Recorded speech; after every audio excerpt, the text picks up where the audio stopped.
Assalamualaikum warahmatullahi wabarakatuh. Selamat pagi dan salam sejahtera untuk kita semua.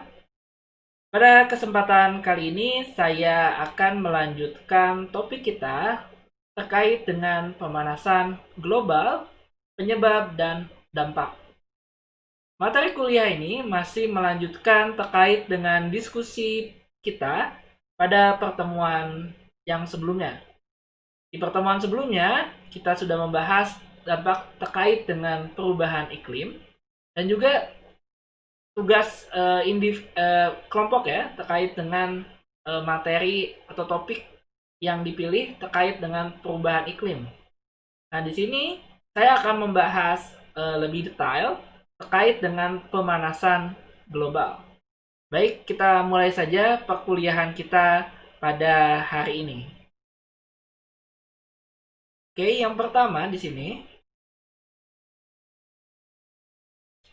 penyebab pemanasan global ini sudah kita pelajari bahwa salah satunya adalah terkait dengan gas rumah kaca atau sering disingkat sebagai GRK atau dalam bahasa Inggris sering disingkat sebagai GHG atau greenhouse gases.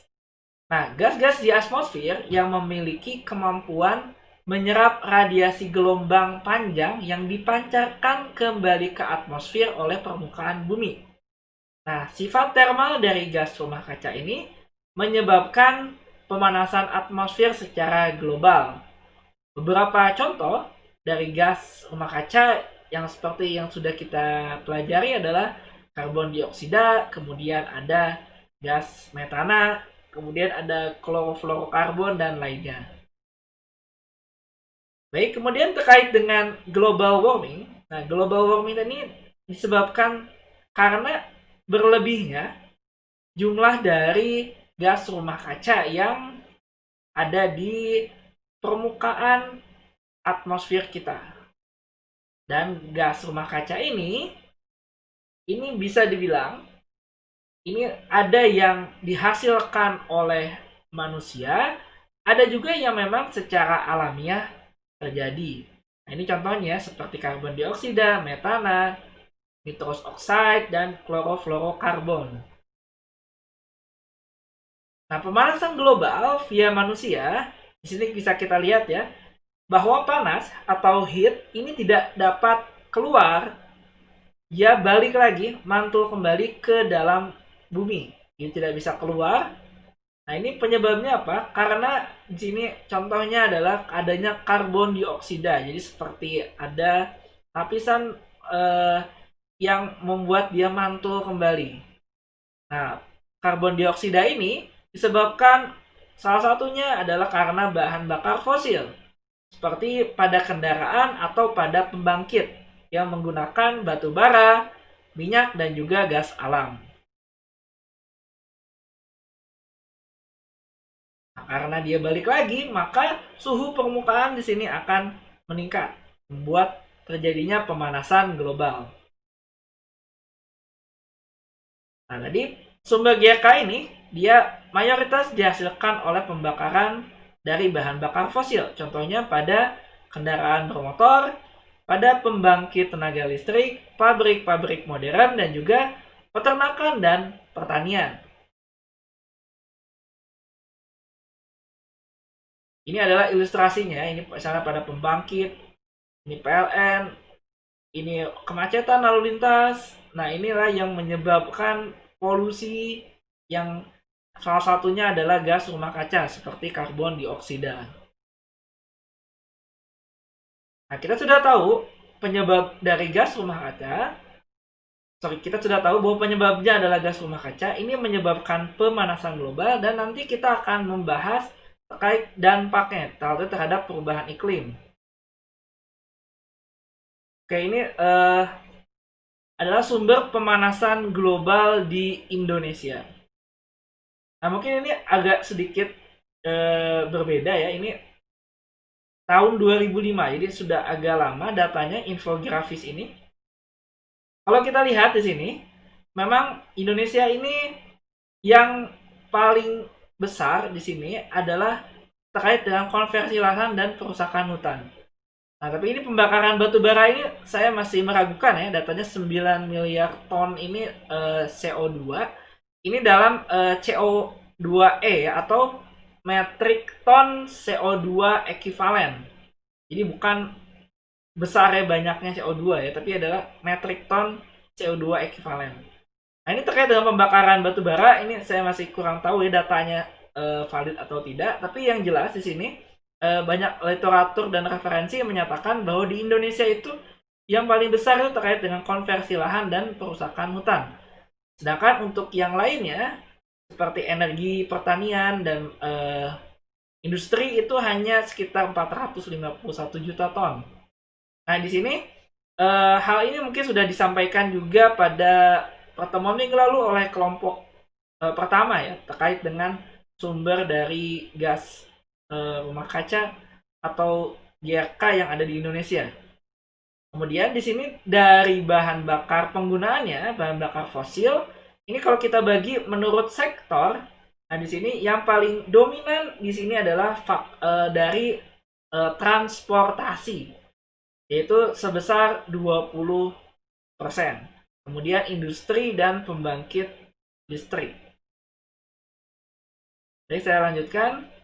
Nah, ini adalah di tahun 2005, masih tahun 2005, ini terkait dengan data tahunan ya, penyebab gas rumah kaca. Ini yang paling besar kalau di dunia, ini adalah disebabkan oleh electricity and heat. Jadi untuk pembangkitan listrik dan untuk panas, jadi penggunaan panas. Mungkin kalau di Indonesia ini tidak terlalu terasa ya, karena kita tidak hidup di negara 4 musim. Sedangkan ketika kita bicara negara 4 musim, yang ada musim dinginnya, selain menggunakan listrik, mereka juga melakukan pemanasan ya, contohnya menggunakan gas itu ketika musim dingin. Nah, ini yang salah satu yang penyebab paling besar. Di sini di tahun 2005 adalah sebesar 24,9%. Coba kita runut di sini. Kemudian berikutnya adalah dari transportasi ya. Industri. 14,7 dan transportasi. Ini yang paling besar. Baik, selanjutnya di sini adalah ini sudah pernah kita bahas ya. Mungkin saya lewat saja. Nah, ini kenapa bumi ini dapat menghasilkan gas rumah kaca ya. Ini kita sudah jelaskan. Saya sudah jelaskan pada pertemuan 2 minggu yang lalu, mungkin kita tidak bahas lagi. Nah, ini apa sih indikator dari dunia yang semakin menghangat ya, warming hangat. Oke, kita lihat dari bawah dulu ya. Nah, di sini kita lihat dari bawah. Di sini ada spesies yang dia bermigrasi forward dan upward. Nah, kemudian di sini ada ocean heat content ya, naik ya. Jadi yang atas itu artinya naik ya, bertambah. Ada spesies yang bermigrasi, berpindah. Kemudian adanya kenaikan temperatur laut. Nah, ini terkait dengan esnya menurun karena di sini adanya kenaikan permukaan air laut menyebabkan, atau kebalikannya, ini saling berhubungan ya. Si ice ini jumlahnya sedikit, artinya dia mencair. Ini menyebabkan permukaan air laut menaik. Kemudian jumlah ice sheet itu berkurang. Kemudian terkait dengan musim semi ya, di negara 4 musim, ini musim semi ini terjadinya lebih cepat, datang lebih awal. Jadi tidak seperti yang sudah diprediksi sebelum-sebelumnya. Jadi dia lebih awal datangnya. Kemudian temperatur permukaan air laut juga meningkat. Kemudian ini tree line shifting forward and upward. Kemudian ini adalah udara ya, temperatur udara di dekat permukaan troposfer meningkat. Kemudian snow cover ini menurun, artinya banyak pegunungan-pegunungan yang memiliki salju alami dia menurun. Kemudian glasier juga menurun. Ini temperatur di daratan menaik, temperatur di atas darat ya dan di atas laut menaik, kemudian humidity atau kelembaban meningkat. Ini adalah beberapa indikator terjadinya dunia yang semakin menghangat. Oke, kemudian di sini kita lihat sudah pernah saya tampilkan juga ini terkait dengan ini ya, surface melt on Greenland. Jadi Greenland itu sebuah pulau yang paling besar di dunia ya. Ini banyak permukaannya itu terdiri dari es dan es di sana banyak yang sudah mencair. Kemudian kalau kita lihat juga ini adalah terkait dengan laut Arktik ya. Ini dulu ya. Ini 1979 sampai 2006. Nah, ini adalah Arktik. Di tahun 2007 ini kita lihat bahwa beberapa sudah hilang di sini ya. Esnya sudah mencair. Ini juga adalah namanya Jakobshavn Ice Stream in Greenland. Jadi aliran es ya. Ini terjadi seperti ini.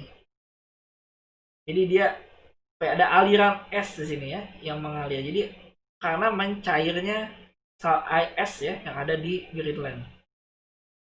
Ini adalah melting area di sini di Greenland ya.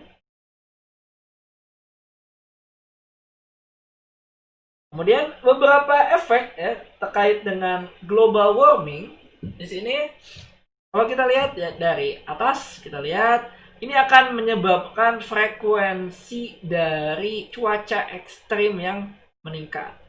Nah, ini bisa mengakibatkan apa? Ini bisa mengakibatkan kehilangan biodiversity di lingkungan-lingkungan yang memang rawan ya.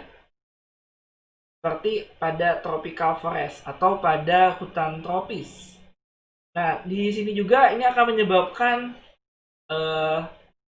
kalau permukaan air laut naik, ini akan menyebabkan daerah-daerah pesisir yang subur ini menjadi berkurang. Kemudian ini juga akan menyebabkan di daerah tropis ini menjadi untuk musim tanam ya menjadi tidak dapat diprediksi.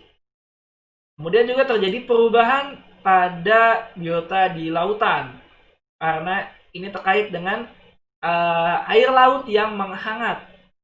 Ini akan dapat merusak ekosistem yang ada di laut. Kemudian ini juga dapat meningkatkan penyakit ya, penyakit bawaan seperti penyakit-penyakit yang dibawa oleh binatang ya. Kemudian ini juga akan menyebabkan beberapa daerah memiliki musim dingin yang lebih panjang. Nah, kemudian yang menarik di sini adalah terkait dengan metan. Nah, ini bukan metahan, itu metan. Nah, saya edit dulu. Metan.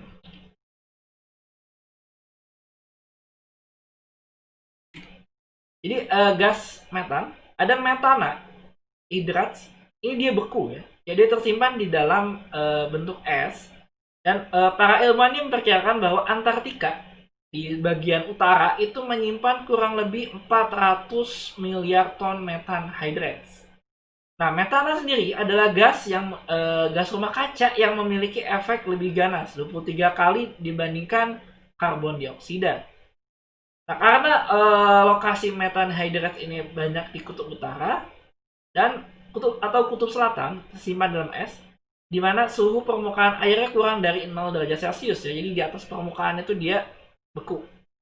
Nah, sedangkan ketika di dasar laut pada kedalaman lebih kurang sekitar 300 meter, di mana temperatur air itu sekitar 20 derajat Celcius. Jadi memang kalau air seperti itu ya, jadi dia permukaan atasnya itu beku, tapi dalamnya itu cair. Dan juga dia ada di danau-danau yang dalam, seperti Danau Baikal di Siberia. Nah, ini akibat mencair permukaan es ya di atas, maka metan hydrates yang tersimpan ini akan terilis ke atmosfer. Nah, ini adalah gambar distribusi dari metan bubble yang kabur dari Laut Arktik ya. Ini panjangnya kurang lebih 2,5 km yang diamati. Nah, ini adalah beberapa terjadinya metan bubble. Jadi di sini dia adanya di bawah ya, di sini. Di bawah dasar, kemudian dia seperti naik ke atas permukaan. Jadi artinya di sini ada penyebab salah satu akibatnya, makanya dulu ya di pertemuan sebelumnya jelaskan bahwa ini seperti efek domino ya. Jadi ketika satu terjadi maka dapat mengakibatkan efek-efek yang lebih berbahaya di sini. Nah, metan ini juga dia berpengaruh terhadap peristiwa pemanasan bumi pada zaman prasejarah. Jadi mungkin kita ingat bumi kalau menurut para ilmuwan itu di awalnya itu dingin. Jadi ada istilahnya ice age ya. Jadi zaman es. Nah, ini memanas itu karena adanya metan explosion. Ledakan gas metan ke atmosfer. Jadi nah, metan ini banyak terdeposit di bawah permukaan laut ya. Jadi di bawah laut, nah ini banyak terdapat metan. Nah, ini adalah peta yang dibuat oleh National Geographic yang menunjukkan apa yang akan terjadi pada Indonesia bila seluruh es di kutub meleleh. Ini proyeksi ya. Kalau kita lihat di sini garis biru ya, ini adalah garis pantai pada saat ini. Kita lihat Sumatera ini habis. Nah, tapi Jawa enggak ya. Kemudian Papua, di sini Papua habis juga, sebagian Kalimantan juga habis. Ini yang terjadi dengan pada Indonesia ya. Oke, Indonesia dengan global warming. Nah, Indonesia ini menjadi salah satu tiga emitter atau penghasil gas rumah kaca di dunia. Nah, tahunnya Indonesia ini menghasilkan gas rumah kaca itu dari sektor pertanian, agriculture, and waste, sampah.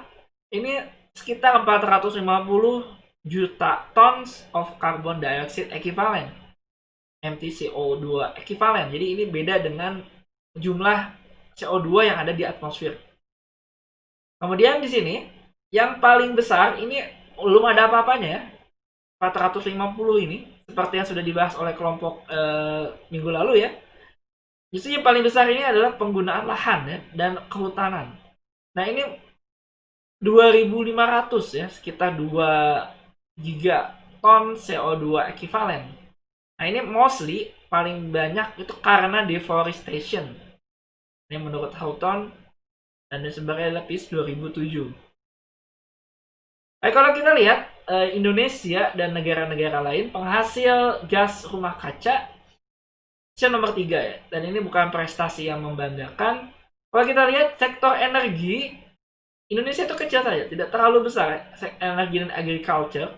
Yang paling besar itu adalah di forestry. Forestry paling besar, ini sekitar tadi 2,5 ya gigaton CO2 equivalent. Kemudian yang energi walaupun sedikit tapi ini dia growing ya atau bertambah secara cepat. Tapi kalau kita bandingkan secara global, agriculture dan waste ini tidak terlalu besar.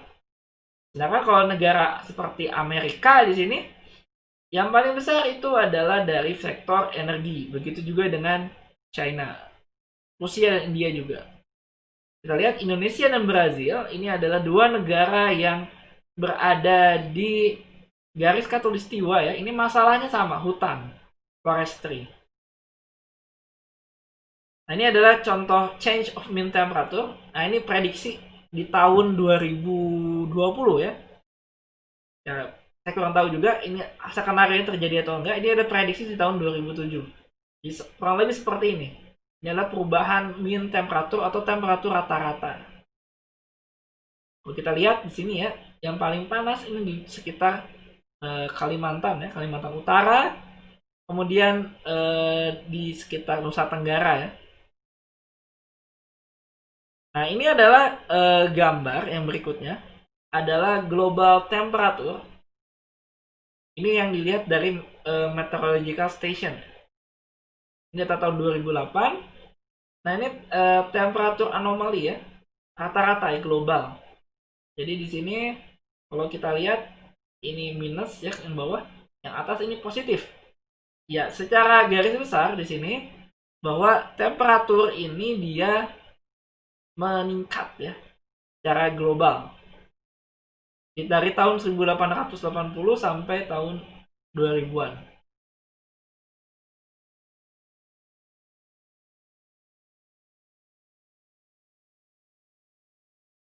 Nah, kemudian ini terkait dengan temperatur atmosfer tadi ya. Nah, ini kalau kita lihat ini adalah surface ya, surface temperatur, dan ini adalah troposfer temperatur. Jadi di troposfer itu daerah sini ya. Ini sekitar 10 km. 10 km. Nah, ini di sini. Nah, ini temperaturnya memang lebih dingin ya dibandingkan pada permukaan bumi. Jangan nih kalau kita lihat ya perubahan temperatur kalau kita lihat berdasarkan lapisan ya. Nah, ini di sini menurun kemudian ini meningkat di daerah termosfer atau sekitar 3 sampai 100 sampai 300 km ya di atas permukaan.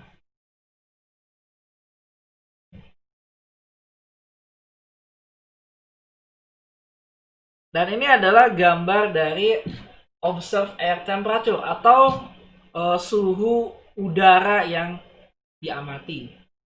Oke, ini adalah lower stratosphere. Nah, ini jadi kurang lebih ya, ini data-datanya. Di sini kita lihat ya ada peningkatan di sini mid to upper lower surface. Nah, ini surface ini trennya meningkat ya. Sini. Ini di lower troposphere, ini di mid upper, ini di lower stratosphere. Nah, ini kenapa ada daerah-daerah yang tiba-tiba melonjak ya? Ini disebabkan karena adanya volcanic eruption atau karena ada peristiwa gempa bumi, bukan gempa bumi, peristiwa letusan gunung Merapi ya, yang gunung Merapi yang cukup besar di sini di 1980 1990-an. Kemudian ini adalah surface temperature record yang terrecord ya di tahun 80 sampai tahun 2005. Ini monthly average yang warna biru, kemudian annual average yang warna merah, warna hitam, kemudian warna merah adalah rata-rata dalam 5 tahun. Jadi dirata-ratakan ya ini hasilnya. Nah, ini adalah kita dapatkan gambarnya seperti ini. Jadi secara surface temperature ini meningkat ya di tahun 1980 sampai tahun 2005. Kemudian ini adalah surface and satellite temperature ya. Ini di satelit ya.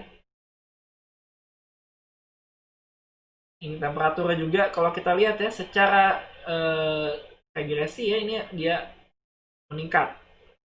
Kemudian ini ada global mean sea level atau permukaan air laut sama dan dia juga meningkat ya permukaan air lautnya.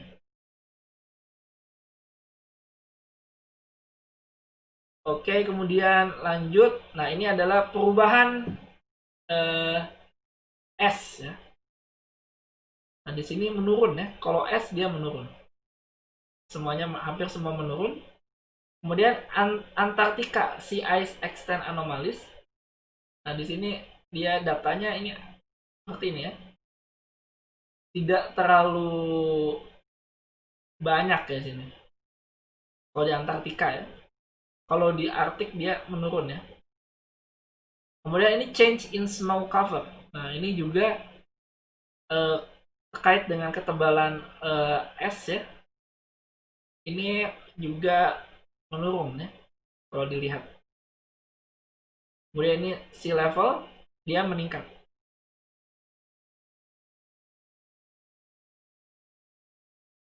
Nah, bagaimana kita melakukan pengukuran terkait dengan pemanasan global? Nah, metode pengukuran ini sudah saya sampaikan juga minggu lalu bahwa untuk mengukur penyebab pemanasan global, kita menggunakan yang namanya adalah data proxy. Jadi dia adalah metode tidak langsung untuk mengekstrak parameter tertentu. Contohnya adalah parameter temperatur. Jadi perubahan temperatur yang lampau ya, sekitar 120 tahun yang lalu ini diaproksimasi menggunakan data proxy ini. Nah, data proxy ini meliputi apa saja? Salah satunya adalah inti es, kemudian ada fosil tumbuhan spora, kemudian ada isotop dari strontium dan kalsium, atau isotop oksigen yang ada di speleotom kalsit atau stalaktit dan stalagmit. Nah, ini contoh dari es ya. Jadi gas yang terjebak dalam lapisan es itu merupakan cermin atmosfer masa lalu. Kita bisa melihat masa lalu dari gas yang terjebak ya sini. Ini sebagai cerminan atmosfer kita pada masa lalu. Nah, caranya adalah dengan mengekstrak ice core data ya, jadi diambil. Nah, ini adalah pengukuran CO2 yang dilakukan sebelum tahun 1958. Artinya 1958 itu sudah ada stasiun pengukuran. Jadi kalau kita mau mengambil data sebelum tahun 1958, salah satunya adalah kita mengukur ice core CO2 yang ada di ice core ini satunya dengan salju yang ada es ya, yang ada di Antartika di kutub selatan. Atau bisa juga menggunakan data yang ada di Lake Vostok di Rusia. Jadi ini Lake Vostok ya. Jadi dia itu danau beku ya di sini, danau beku. Nah ini ada Vostok Station. Jadi dia ambil data ya, data sampai kedalaman tertentu. Dan ini adalah hasil dari ice core datanya. Nah setelah 1958 sudah ada pengukuran CO2 di atmosfer. Nah salah satunya di Hawaii ya. Ini di Mauna Loa, Hawaii. Ini ada stasiun pengukuran CO2. Dan ini adalah data ya. Ini data SIOA. Ini adalah data dari Atmospheric Carbon Dioxide Monthly Mean Mixing Ratio. Ini dari tahun 55 sampai 1974, Mei 1974. Ini dapat dari Scripps Institute of Oceanography. Kemudian dari tahun 1974 sampai 2005 ini diambil dari NOAA atau National Oceanic Atmospheric Administration. Nah, kalau kita lihat di sini, ini ya, ini adalah data karbon dioksida yang ada di atmosfer ya. Nah, kalau kita lihat datanya ini dalam satuannya adalah ppm atau part per million. Nah ini 370 ini adalah data saat ini ya. Data saat ini sekitar tahun 2005 itu di 370 ppm. Jadi sekali lagi beda ya dengan yang namanya metric ton CO2 ya, metric ton CO2 ekivalen.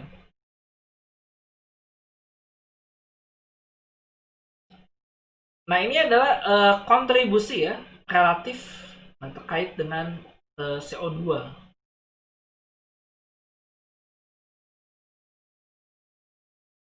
Nah ini banyak ya. Kalau kita lihat di sini ya.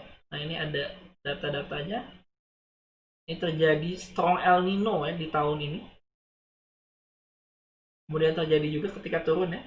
Nah ini CFC turnover begin.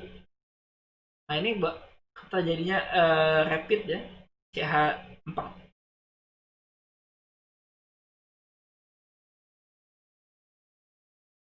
Nah ini kalau kita lihat kadar CO2 dalam 650.000 ya kilo year atau 650.000 tahun. Nah ini adalah kurang lebih konsentrasi sekarang di sekitar 370 ppm. Ini adalah data yang diambil dari Dome Concordia dan Vostok Ice Core.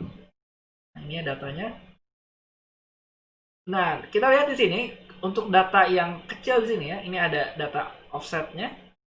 Nah ini kalau kita lihat di sini dia ini adalah karbon dioksida 650.000 tahun yang lalu ya, yang diambil dari Arctic Ice Core itu. Antartika ya, Antartika Ice Core. Nah ini yang besar ini adalah sekitar setelah adanya pengukuran ya CO2 yang lebih akurat ya, stasiun CO2.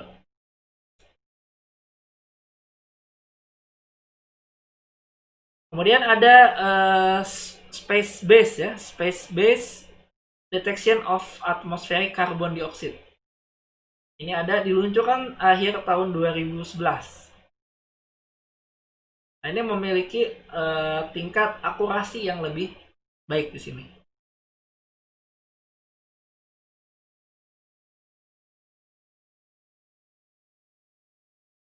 Oke, lalu di sini terkait dengan flux karbon ya. Flux karbon itu apa? Jadi flux itu seperti ini ya, banyaknya yang masuk dan yang atau yang keluar dari suatu permukaan. Nah, kalau kita lihat di sini flux karbon alami, jadi kita bukan bicara CO2 ya, ini adalah karbon. Flux karbon alami itu 300 gigaton karbon per tahun.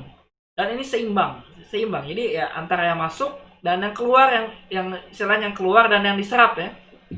Ini sama, sekitar 300 gigaton karbon per tahun. Nah, tapi di sini adanya aktivitas manusia. Nah, ini maaf. Aktivitas manusia kurang lebih mengakibatkan penambahan sekitar 6 gigaton karbon per tahun. Atau sekitar hanya 2% flux karbon alami. Nah, tapi ini seperti puncak gunung es ya. Jadi yang awalnya seimbang seperti ini, kemudian ada puncaknya. Nah, inilah yang salah satunya yang menyebabkan terjadinya perubahan iklim ya. Perubahan iklim kemudian global warming. Nah, kalau kita tanya kapan sih mulainya terjadinya pemanasan global?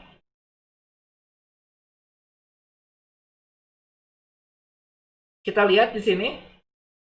Ini adalah konsentrasi CO2 di atmosfer ya dalam ppm kurang lebih sekitar 370 ya di awal tahun 2000-an. Jadi dia meningkat di sini ya. Meningkat sampai 370. Nah, sumbernya dari mana? Sumbernya itu bisa dibilang ada 3 jenis ya. Yang pertama adalah dari bahan bakar gas, solid, dan bahan bakar cair. Nah, ini terjadi peningkatan pesat setelah Perang Dunia Kedua ya. Baik untuk gas, solid, dan liquid.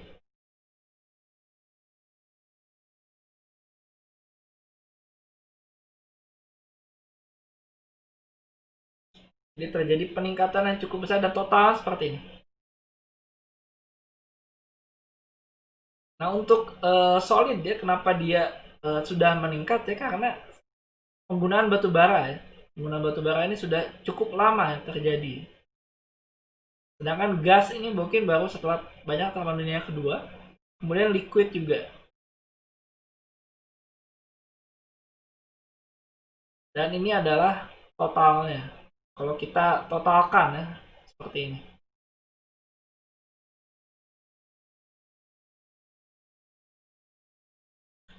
Nah, ini berikutnya adalah gambar terkait dengan temperatur global dari tahun sekitar 120 ya tahun. Nah, ini kalau secara apa ya? Secara grafik ya, kita bisa lihat di sini dia tidak linear ya terhadap CO2. Karena di sini ada kasus ya di mana dia ini bisa dibilang cukup datar ya, tidak terlalu banyak perubahan di fase ini. Kemudian ada yang dia fasenya itu menurun di sini. Kemudian dia naik. Dan seperti yang kita tahu bahwa tadi grafik CO2 itu dia naik terus ya. Secara umum ya. Nah, kemudian di sini yang gambar berikutnya ini adalah gambar evolusi secara global dari permukaan dari temperatur permukaan udara di udara ya. Ini ada model ada juga yang diobservasi. Nah, ini dalam degree Celcius ya, dalam derajat Celcius. Yang warna hitam ini menunjukkan temperatur yang diobservasi atau data aktual ya, yang direkam. Nah, secara global permukaan rata-rata permukaan temperatur udara ini dari beberapa tahun terakhir ini dinyatakan dengan yang warna merah dan biru ya. Warna merah dan biru ini adalah hasil dari simulasi. Dari simulasi komputer. Ini menggunakan suatu software komputer.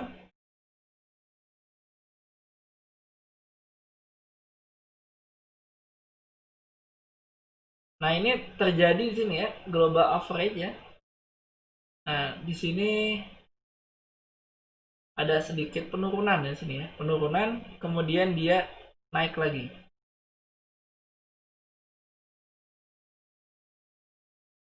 Nah, ini penurunannya nggak tahu ya, kenapa ya bisa terjadi penurunan di tahun ini.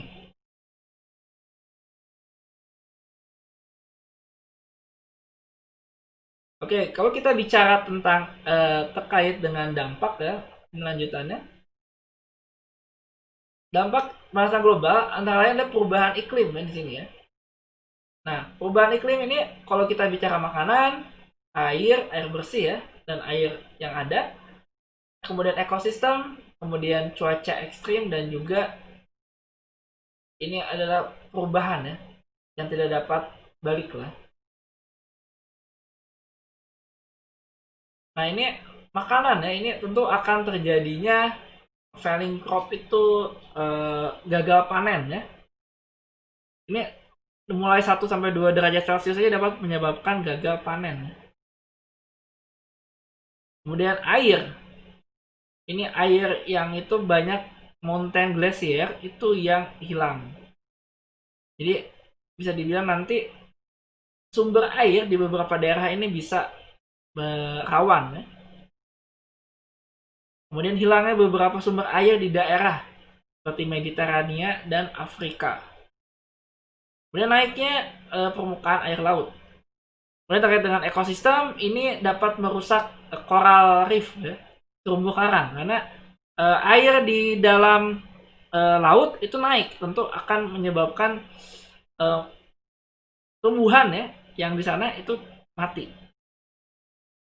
Dan banyak spesies juga yang akan mengalami kepunahan. Banyak kenaikan ya spesies yang akan mengalami kepunahan. Kemudian cuaca ekstrim yang sudah pernah dibahas sebelumnya. Kemudian secara fisik, ekologikal, sosial, dan large scale impact kurang lebih hampir sama ya di sini. Fisikal ini rise associated with some extreme weather event. Kemudian secara ekologi ya, ini adanya spesies yang terancam punah dan lain-lain. Ini nanti bisa dilihat. Nah, solusinya kira-kira apa ya untuk mencegah atau memperlambat dari global warming? Nah, salah satunya adalah stop burning. Jangan berhenti untuk membakar bahan bakar fosil seperti gas, minyak, batu bara, atau kita juga dapat melakukan reduksi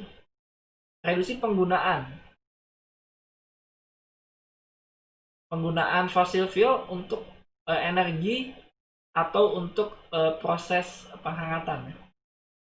Kemudian bisa beralih ke EBT seperti solar, wind energy, hydropower, biomass, hidrogen, geothermal, dan ocean energy. Nah, kenapa sih pemanasan global ini penting? Karena pemanasan global ini merupakan ancaman ya lingkungan terbesar di abad ke-21. Zaman dulu mungkin tahun 80 sampai 90-an ini banyak saintis yang berdebat tentang sebab dan akibat pemanasan global.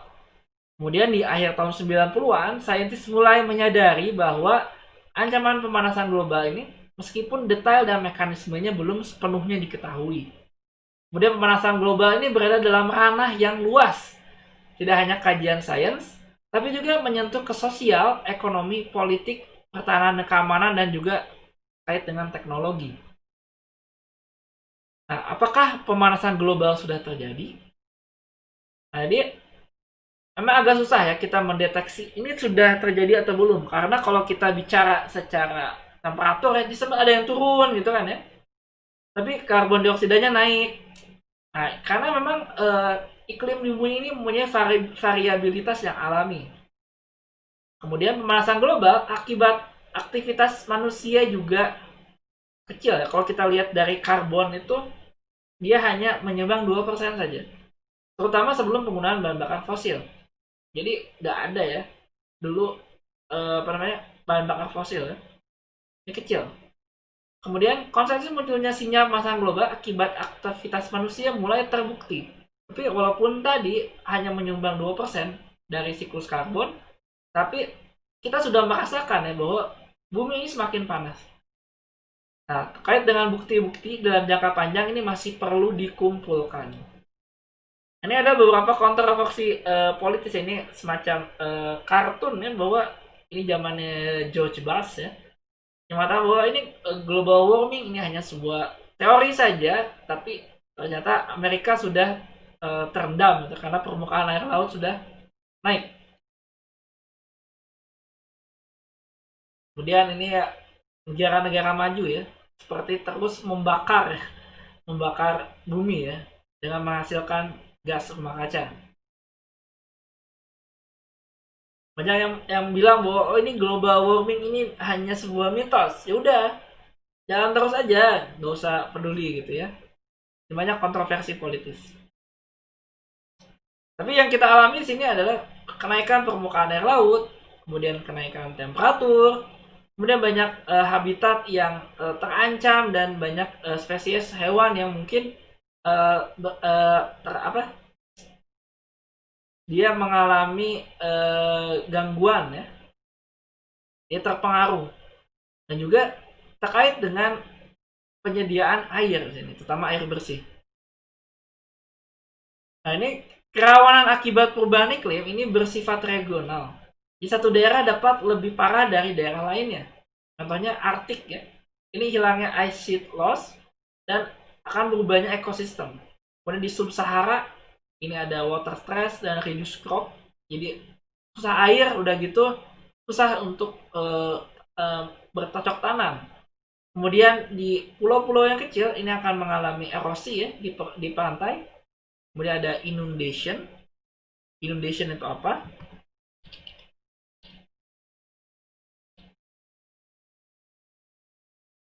Jadi inundation itu seperti banjir ya. Jadi banjir ya semacam flood ya.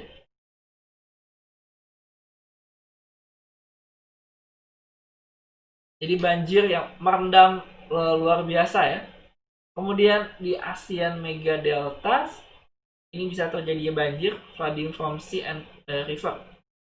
Kemudian beberapa ekosistem ini akan terkena dampak yang lebih parah. Misalnya coral reef ya, terumbu karang, marine shell organism. Karena coral reef ini dia sangat peka terhadap perubahan iklim yang kecil. Kemudian daerah tundra, boreal forest, mountain dan Mediterranean region. Kemudian 20-30% tumbuhan dan hewan ini berada pada ancaman kepunahan. Nah, ini ada cuaca ekstrim ya yang sudah saya sampaikan.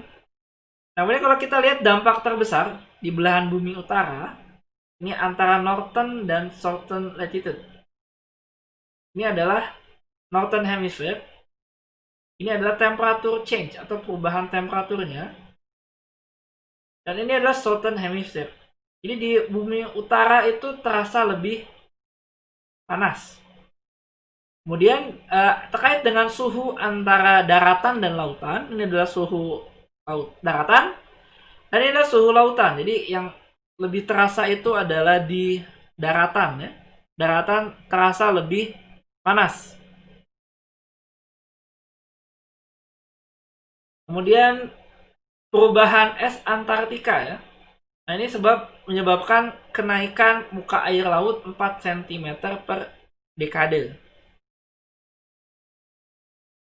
Nah, kalau kita lihat di sini bahwa temperatur tadi ya di belahan bumi utara itu dia lebih tinggi,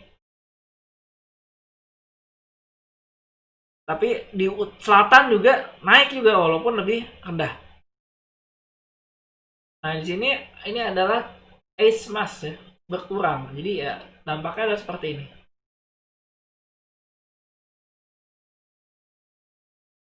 Kayak ini adalah gambar ilustrasi dari perubahan es di Arktik ya. Nah, ini adalah penurunannya seperti ini. Ini di tahun 2008 ya. Kemudian terkait dengan kenaikan muka air laut, nah ini katanya memiliki laju ya sekitar 1,8 ya milimeter per tahun.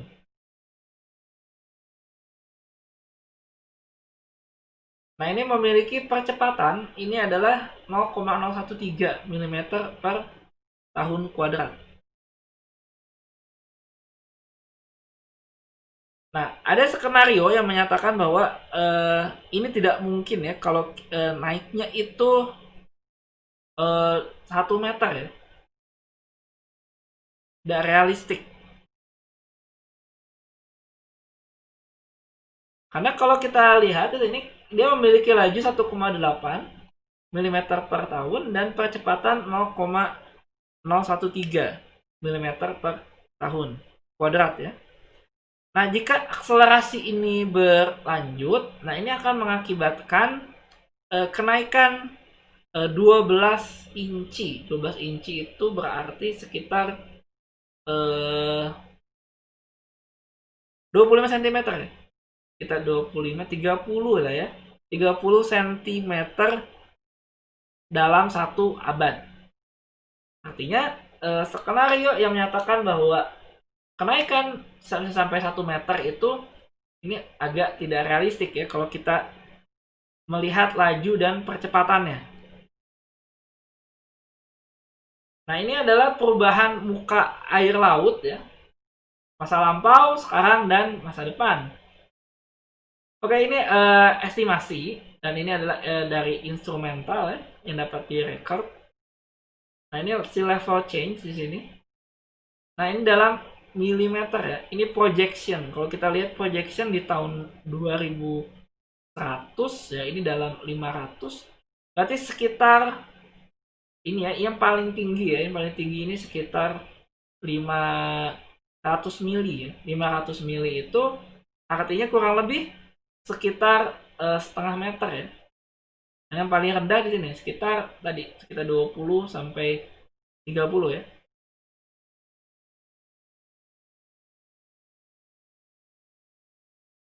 Nah, ini adalah pengukuran perubahan muka air laut ya. Ini yang datanya direkam. Yang pertama ada di Amsterdam, di Belanda. Dia memiliki data ya, kurang lebih seperti ini. Ini adalah perubahan muka air lautnya. Kemudian ini di Perancis ya. Nah, seperti ini. Dan yang ini adalah yang di Polandia. Jadi memang kalau kita lihat ya, kelajuan air laut ini seperti ini. Jadi kita 20 cm ya, kenaikan perubahan permukaan air laut. Nah, kalau kita lihat di sini, nah ini adalah karena adanya global temperature change ya dalam 1 dekade ini. Ini sekitar 20 cm. Nah, muka air laut 450.000 tahun yang lalu. Nah, ini kalau kita lihat di sini adalah data dari Laut Merah. Nah, ini datanya berdasarkan ketinggian sea level. Kemudian ini adalah SST ya. SST itu Sea Surface Temperature pada Samudra Pasifik. Nah, seperti ini. Di sini bisa kita lihat terjadi semacam korelasi langsung ya antara kenaikan permukaan air laut dengan temperatur.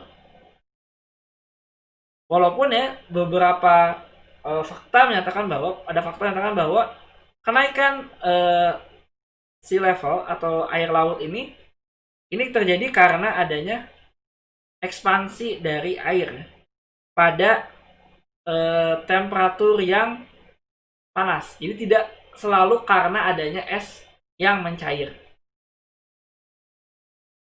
Kemudian kalau kita lihat di sini adalah konsentrasi CO2 dengan temperatur. Ini yang pertama adalah CO2 dalam ppm.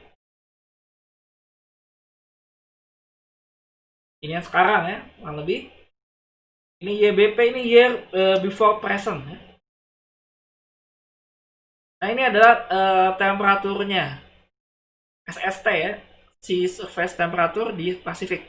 Dan juga ada seperti korelasi ya antara karbon dioksida jumlahnya di atmosfer dan kenaikan temperatur. Ini adalah hasil dari pengukuran di Antartika ya. Jadi ada seperti korelasi yang berhubungan.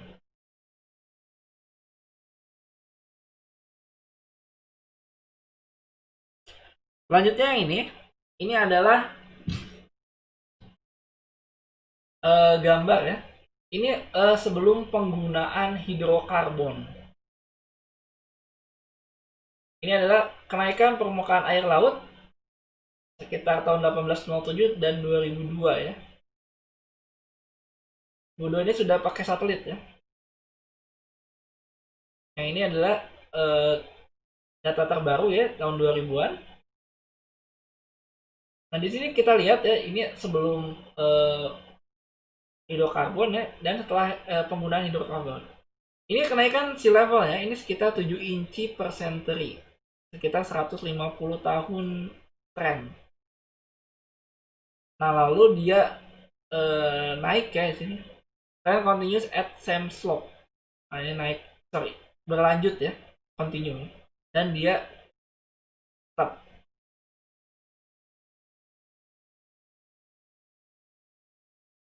Kemudian banyak peristiwa ya, seperti bertambahnya badai. Nah, ini katanya sih ya, jumlah badai itu tidak bertambah. Jadi jumlah badai itu sebenarnya kalau kita bandingkan ya, itu tidak berubah. Tapi kekuatan intensitasnya meningkat. Karena ini juga karena suhu permukaan laut bertambah. Tapi tidak tahu keberlanjutannya seperti apa. Jadi seperti badai-badai tornado ya yang terjadi. Nah, ini tidak terlalu berpengaruh ya terhadap jumlah badai. Hanya intensitasnya saja yang meningkat.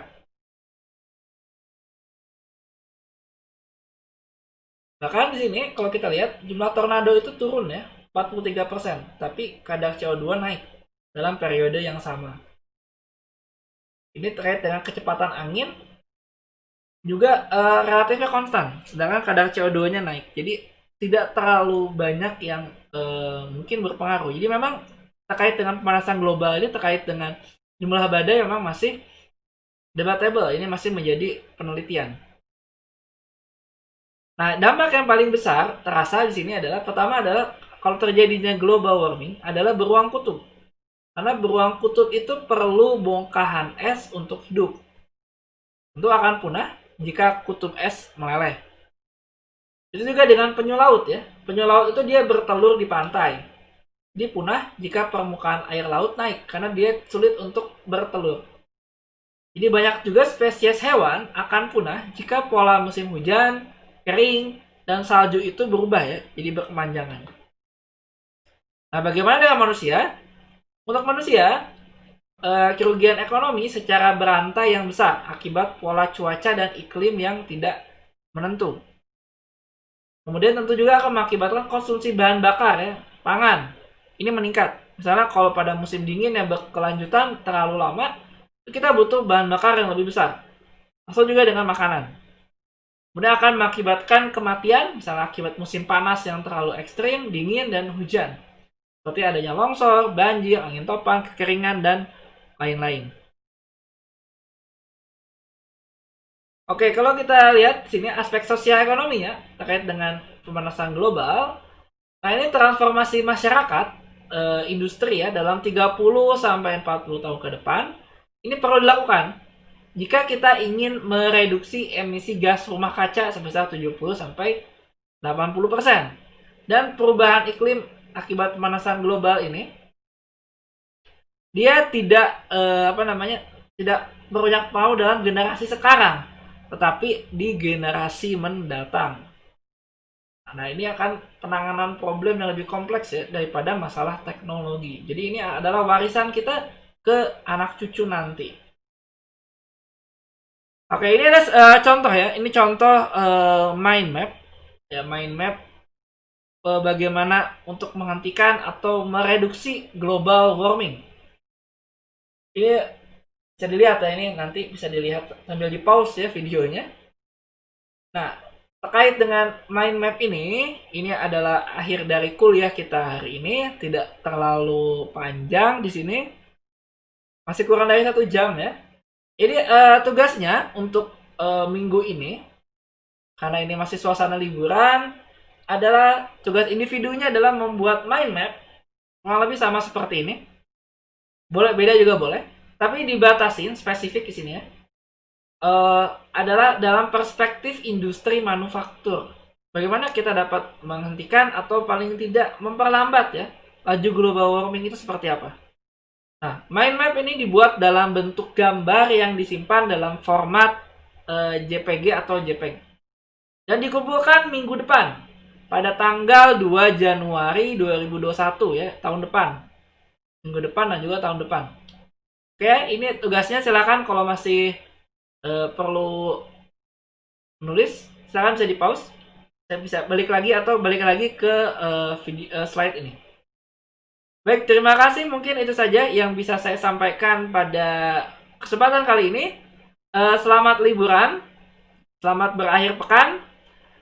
Nanti ini sedikit bocoran, nanti untuk UAS dilakukan dalam bentuk presentasi terkait dengan materi pada minggu depan. Jadi minggu depan saya akan memberikan materi pengantarnya.